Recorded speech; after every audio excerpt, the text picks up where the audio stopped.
Yesterday, while nominating your candidate, Yes. you mentioned that there will be no more Rolls Royce and expensive dresses. Yes. That was quite a job as a former speaker. Yeah. What do you make of that? Parliament is known for luxurious life.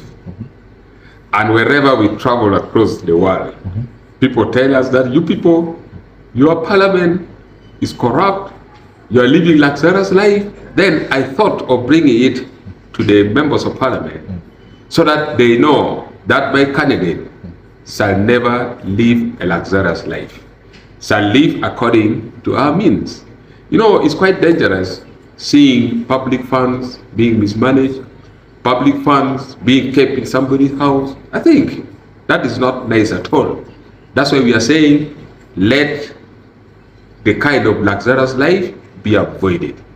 As a member of parliament, as someone who is holding the public trust, you must be exemplary than living very luxurious life, buying all those kind of things, buying houses, taking the photos, putting on the social media.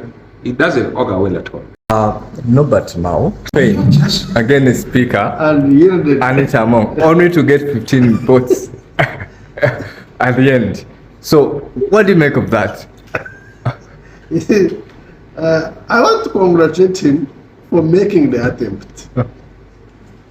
But of course it was very unfortunate. I also thought he had supporters, serious supporters.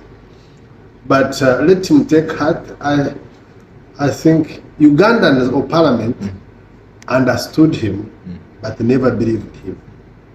So let him wait and count on luck that he maintains and retains his ministry, and he can serve in that capacity.